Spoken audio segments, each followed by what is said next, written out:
तो इस कहानी की शुरुआत होती है एक घने जंगल से, जहाँ जंगल के बीचों बीच एक पुराना घर था। वहाँ एक छोटा सा परिवार रहता था जिसमें एक माँ और उसके 2 बच्चे शामिल थे। बच्चों में एक का नाम सैम था और दूसरे का नाम नॉलेन था। ये लोग काफी लंबे वक्त से इसी सुनसान जगह पर रह रहे थे, क्योंकि इनकी माँ का मानना था कि बाहर की पूरी दुनिया अब खत्म हो चुकी है। एक बहुत बड़ी शैतानी ताकत ने सब कुछ बर्बाद करके रख दिया है, जो किसी बीमारी की तरह पूरी धरती पर फैल गई। और इस बला का नाम है इविल, यानी शैतान। ये एक ऐसी शक्ल बदलने वाली अनोखी ताकत है जो जिस भी इंसान को छू ले वो इंसान पागल हो जाता है। वो अपने दिमाग का कंट्रोल खो देता है और अपने ही घर वालों को बेरहमी से मार डालता है। इंसानों को अपने जाल में फंसाने के लिए वो शैतान अलग अलग रूप बदल कर सामने आता है, जिसकी वजह से इंसान मजबूर होकर उसके पास चला जाता है और उसे छू लेता है। इसी वजह से पूरी दुनिया का खात्मा हुआ है। लेकिन ये परिवार किसी तरह अपनी जान बचाने में कामयाब रहा, क्योंकि इन्होंने अपने घर को एक खास तरीके से तैयार किया हुआ था, जिसकी वजह से वो शैतान हर जगह जा सकता था पर इस घर की हद के अंदर कदम नहीं रख सकता था। अब अगर इन्हें खाने पीने का सामान लेने घर से बाहर जाना भी होता तो वो अपने जिस्म पर एक मजबूत रस्सी बांधकर बाहर निकलते थे। ये रस्सी घर के एक पवित्र हिस्से से बंधी हुई थी, इसीलिए वो शैतान ना तो उस रस्सी को छू सकता था और ना ही उस रस्सी से बंधे हुए किसी इंसान को कोई नुकसान पहुंचा सकता था। इसी रस्सी के सहारे ये लोग इस भयानक जंगल के बीच सरवाइव कर रहे थे और अब तक जिंदा थे। वो रस्सी बांधकर बाहर खाना ढूंढने जाते, शिकार करते और पास ही बने ग्रीन हाउस में फल और सब्जियां भी उगाया करते थे। लेकिन वो शैतान हर वक्त उनके आसपास ही मंडलाता रहता था। हैरानी की बात ये थी कि वो शैतान सिर्फ बच्चों की माँ को ही नजर आता था, इसीलिए माँ अपने दोनों बच्चों को हमेशा अलर्ट रखती थी कि वो शैतान किसी जानवर का रूप लेकर भी तुम्हारे पास आ सकता है और तुम्हें पता भी नहीं चलेगा। इसलिए अगर तुम बिना रस्सी के घर से बाहर गए और उसने तुम्हें छू लिया तो हमारा पूरा परिवार खत्म हो जाएगा। लेकिन इस खौफ के साये में जीना बहुत मुश्किल था, क्योंकि जंगल में खाने पीने की बहुत ज्यादा कमी हो चुकी थी। उनके पास एक पालतू कुत्ता भी था जिसे वो बहुत थोड़ा खाना देते थे, क्योंकि उनके पास खुद के लिए ही कुछ नहीं था। माँ बच्चों को बार बार अपने असूल याद दिलाती थी ताकि वो कोई चूक न करें। वो उन्हें डरावनी कहानियां सुनाती थी ताकि बच्चे समझ सके कि बाहर कितना बड़ा खतरा है। वो बताती है कि तुम्हारे पिता को भी इसी शैतान ने छू लिया था, जिसकी वजह से मुझे मजबूरी में उन्हें मारना पड़ा। वो कहती है कि ये शैतान मेरे सामने कई बार मेरे पिता, मेरी माँ और मेरे पति का रूप लेकर आ चुका है। यहाँ तक कि एक बार वो एक जख्मी बच्ची बनकर भी आया था ताकि मैं धोखा खा जाऊं। माँ की ये बातें सुनकर बच्चे समझ जाते हैं कि वो शैतान कितना शातिर है। उसके बाद सब सो जाते हैं, पर रात को एक मेंढक की आवाज माँ को सोने नहीं दे रही। वो जब बाहर चेक करने गयी तो उन्हें एहसास हुआ कि वहाँ कोई मेंढक नहीं है, बल्कि ये तो उसी शैतान की चाल है। तभी वो भयानक मॉन्स्टर उन्हें नजर भी आता है, जिसे देखकर वो बुरी तरह डर जाती हैं, पर उसे नजरअंदाज करके वो वापस अंदर आ जाती हैं। इससे हमें अंदाजा हो जाता है कि वो ताकत कितनी खतरनाक है। अगली सुबह माँ अपने दोनों बच्चों के साथ जंगल में जाने का फैसला करती है ताकि कुछ राशन ढूंढ सके। जाने से पहले वो अपने घर के आगे प्रार्थना करते हैं कि हमारा घर हमारी रक्षा करे। जंगल में आने के बाद उन्हें जो भी मिलता वो उसे जमा कर लेते, चाहे वो कीड़े मकोड़े हों या मेंढक। बस वो खाने लायक होना चाहिए था, क्योंकि सर्दियों के लिए उन्हें ज्यादा स्टॉक जमा करना था। बड़ा बेटा सैम तो अपनी माँ के बनाए हुए हर कानून को मानता था और उसे माँ पर पूरा भरोसा था। लेकिन छोटे बेटे नोलन को इन बातों पर थोड़ा शक था, इसीलिए वो कभी कभी चोरी छुपे माँ के उसूलों को तोड़ भी दिया करता था। वो देखना चाहता था कि आखिर वो शैतान दिखता कैसा है और क्या सच में बाहरी दुनिया खत्म हो चुकी है। वो अपनी माँ से कई बार ऐसे सवाल कर चुका था, जिस पर माँ कहती थी कि ये तुम्हारा दिमाग नहीं बोल रहा, बल्कि वो शैतान तुम्हारे दिमाग में ये बातें डाल रहा है ताकि तुम मुझ पर शक करो और बाहर जाओ तो वो तुम्हारा शिकार कर सके, जिसकी वजह से वो तुम्हें दिखाई नहीं देता।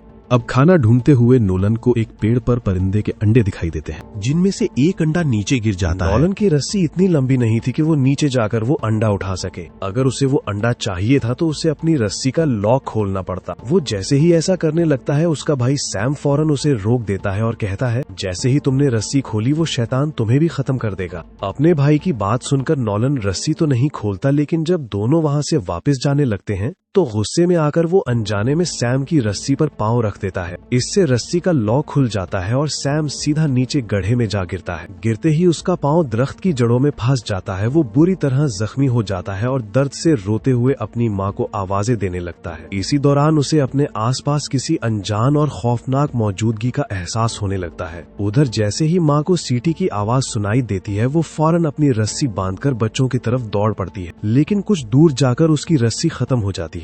अब वो बच्चों तक पहुंच नहीं सकती थी।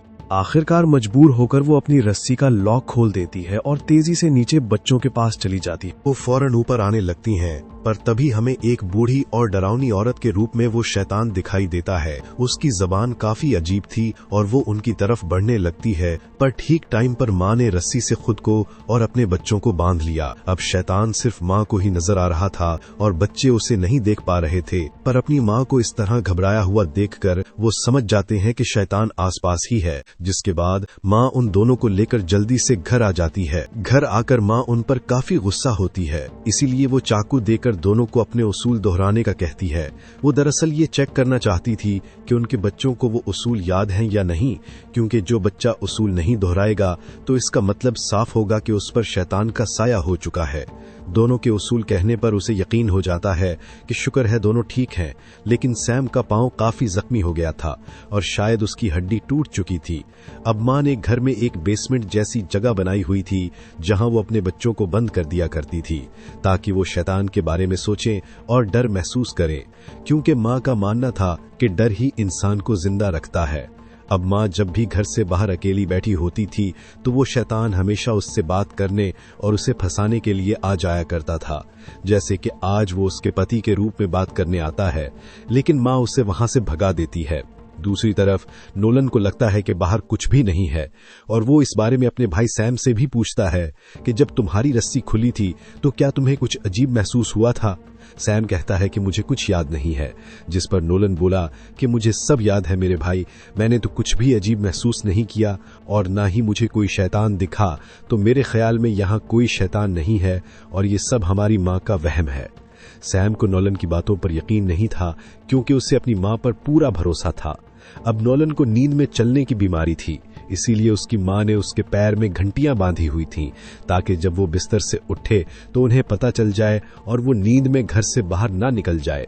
माँ ने बच्चों को बताया था कि वो पहले शहर में रहा करती थीं जब ये सब शुरू नहीं हुआ था, लेकिन जब पूरी दुनिया खत्म हो गई तो वो भी पूरी तरह बदल गईं और यहाँ आ गईं।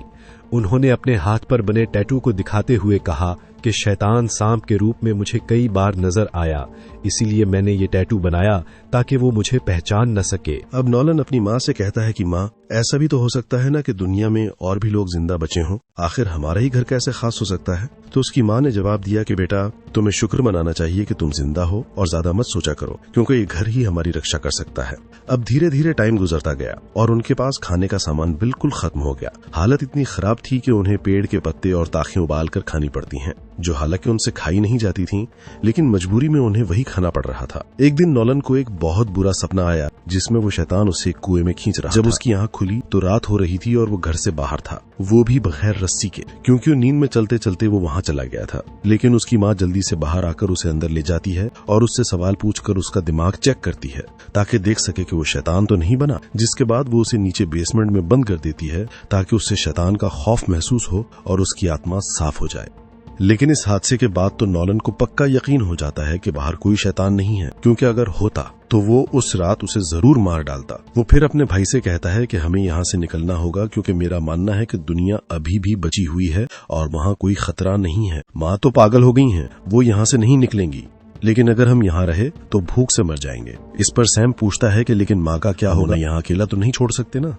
जब उनकी ये बातें चल रही थी तो बाहर खड़ी माँ सब सुन लेती हैं, जिससे उन्हें बहुत दुख होता है। वो अपने कमरे में जाकर अपनी और बच्चों की तस्वीर बनाने लगती हैं, क्योंकि उन्हें लग रहा था कि कहीं उनके बच्चे उन्हें छोड़कर ना चले जाएं। फिर वो अपने बच्चों से कहती हैं कि मुझे बड़े अफसोस के साथ कहना पड़ रहा है कि हमारे पास खाना बिल्कुल खत्म हो गया है, इसलिए अब हमें अपने कुत्ते को ही मार कर खाना होगा। ये सुनकर नोलन को बहुत बुरा लगा, क्योंकि वो अपने कुत्ते से बहुत प्यार करता था और वो रोते हुए वहाँ से भाग जाता है। माँ कहती हैं कि देखा तुमने, ये सब उसी शैतान का काम है जो तुम्हें हमारे खिलाफ कर रहा है ताकि हम तीनों को खत्म कर सके। इसके बाद न चाहते हुए भी माँ कुत्ते को मारने के लिए अपना तीर कमान तैयार करती हैं, लेकिन इससे पहले वो उसे नोलन वहाँ चाकू लेकर आ जाता है। वो कहता है कि यहाँ कोई शैतान नहीं है माँ, मेरी बात मान लें। और ये कहकर वो अपनी माँ की रस्सी का लॉक खोल देता है और उन्हें ग्रीन हाउस में बंद कर देता है ताकि वो देख सकें कि उनका डर फजूल है। लेकिन तभी वो शैतान फिर से एक औरत के रूप में माँ के सामने आ जाता है और उनकी तरफ बढ़ने लगता है। माँ उसके हाथों मरना नहीं चाहती थी क्योंकि इस तरह वो उनके दोनों बच्चों को भी खत्म कर देता। इसीलिए वो शीशे का एक टुकड़ा लेकर अपना गला काट लेती है और इस तरह माँ की मौत हो जाती है।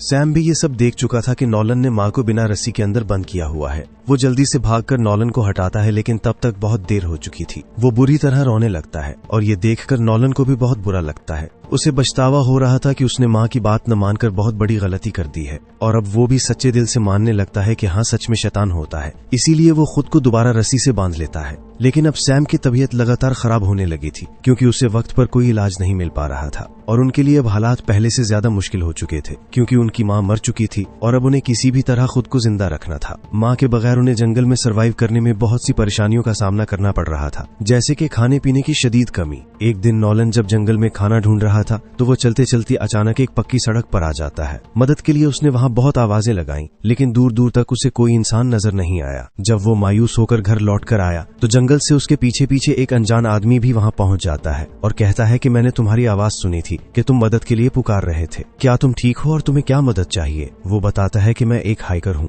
और अपने बेटे के साथ यहाँ घूमने आया था। लेकिन दूसरी तरफ सैम को लगता है कि ये कोई इंसान नहीं है बल्कि वही शैतान है जो हाइकर का रूप लेकर उनके पीछे आया था। वो आदमी तो उनकी मदद करना चाहता था पर बच्चों को उस पर बिल्कुल यकीन नहीं आ रहा था। बीमार होने के बावजूद सैम अपनी माँ का तीर कमान लेकर घर से बाहर आ जाता है और उसे उस आदमी पर तान देता है। हालांकि उसकी हालत बहुत खराब थी, लेकिन अपनी माँ की मौत की वजह से उसे शैतान पर बहुत गुस्सा था और वो उससे बदला लेना चाहता था। वो आदमी उन्हें रिलैक्स करने की कोशिश करता है और समझाता है कि देखो, मैंने तुम्हारी माँ को नहीं मारा और जिस शैतान की तुम बात कर रहे हो इसे मैंने कभी नहीं देखा। मैं यहाँ किसी को नुकसान पहुँचाने नहीं आया और मैं वापस जा रहा हूँ। ये सुनकर नॉलन अपने भाई सैम से कहता है कि भाई, क्या पता ये सच कह रहा हो और ये कोई इंसान ही हो, तो तुम इसे मत मारो। लेकिन सैम पर तो उस वक्त बदले का जुनून सवार था और वो किसी की बात मानने वाला नहीं था। वो आदमी जैसे ही वहाँ से जाने लगा, सैम ने अपने तीर कमान से उस पर जोरदार वार कर दिया। वो तीर सीधा उस आदमी की कमर पर लगा, जिससे वो बुरी तरह जख्मी होकर गिर पड़ा और रेंगता हुआ वापस घने जंगल में चला गया। कुछ दूर जाकर जहां वो आदमी अपनी आखिरी सांसें ले रहा था, वहां मरने से पहले उसने अपने फोन से मदद के लिए कॉल कर दी। नॉलन उसका बैग छीनकर घर ले आता है और जब वो उस बैग को खोलते हैं तो अंदर से कुछ खाना, जरूरी सामान और उसके परिवार की तस्वीरें मिलती हैं। ये सब देखकर उन्हें अंदाजा हो जाता है कि वो आदमी कोई शैतान नहीं बल्कि एक सच्चा इंसान था। अब क्योंकि वो काफी दिनों से भूखे थे, इसीलिए वो फौरन उस खाने पर टूट पड़ते हैं। उसी रात सैम को घर के बाहर से किसी की आवाज सुनाई देती है। वो जब बाहर चेक करने आता है तो वहाँ एक छोटी बच्ची खड़ी जो रोते हुए कह रही थी, मैं अपने पिता को ढूंढने आई हूँ। मेरे पिता ने मुझे गाड़ी में ही बैठने का कहा था, लेकिन अब रात हो चुकी है और वो वापस नहीं आए। ये सुनकर सैम का दिल दहल जाता है और उसे शदीद अफसोस होता है कि उसने एक मासूम इंसान की जान ले ली। इसीलिए वो उस बच्ची को सच बता देता है कि मुझे लगा था कि तुम्हारे पिता कोई शैतान है और इसी गलती की वजह से मैंने उन्हें मार दिया। ये सुनकर वो बच्ची बुरी तरह घबरा जाती है और वहाँ से पीछे भागने लगती है। सैम उस बच्ची को पकड़ने के लिए उसके पीछे भागता है, लेकिन तभी उसका वहम उस पर हावी होने लगता है और उसे अपने चारों तरफ भयानक शैतान दिखाई देने लगते हैं। यहाँ से सीन शिफ्ट होता है नॉलन पर, जो अपने भाई को ढूंढते हुए जंगल में जाता है क्योंकि उसे लग रहा था कि शैतान ने उसके भाई को अपने कंट्रोल में कर लिया है। नॉलन जब वापस घर आता है तो उसे कमरे में सैम मिल जाता है, लेकिन सैम का अंदाज अब बिल्कुल बदल चुका था। वो पागलों की तरह अपने ही भाई नॉलन को मारने की कोशिश करता है और फिर पूरे घर को आग लगा देता है। उसने नॉलन को घर के अंदर ही कैद कर दिया था, जहां नॉलन रस्सी का लॉक खोलता है और सच्चाई का सामना करता है। घर में लगी आग की वजह से रेस्क्यू टीम के लोग उन्हें बचाने के लिए वहां पहुंच जाते हैं और इन दोनों बच्चों को उस जंगल से बाहर निकाल लिया जाता है।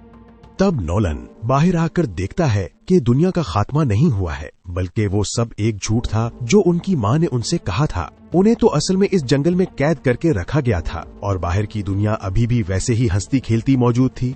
इसके बाद हम उसी जंगल में पड़े हुए सैम के कैमरे और उसकी बनाई हुई एक तस्वीर को देखते हैं। ये तस्वीर उसने तब बनाई थी जब उसने घर को आग लगाई थी और इस तस्वीर में साफ नजर आता है कि सैम के पीछे वाकई एक खौफनाक शैतान का हाथ था। इस सीन से हम समझ जाते हैं कि वो शैतान कोई वहम नहीं था, बल्कि वो सच में मौजूद था, लेकिन वो सिर्फ उनकी फैमिली के साथ ही जुड़ा हुआ था। बाहर की दुनिया में उसका कोई वजूद नहीं था। उनकी माँ ने बाकी दुनिया से अलग करके उनसे झूठ इसलिए बोला था ताकि वो बाहर की दुनिया में ना जा सकें, क्योंकि अगर वो बाहर जाते तो उनके साथ वो शैतान भी चला जाता और पूरी दुनिया को तबाह कर देता। और अब क्योंकि सैम के साथ वो शैतान जंगल से बाहर जा चुका है, तो अब शायद इस दुनिया को बर्बाद होने से कोई नहीं बचा पाएगा और वो बात सच हो जाएगी जो उनकी माँ ने कहती थी कि इस बला ने सब कुछ खत्म करके रख दिया। और इसी भयानक एंडिंग के साथ ये कहानी भी इधर ही खत्म हो जाती है।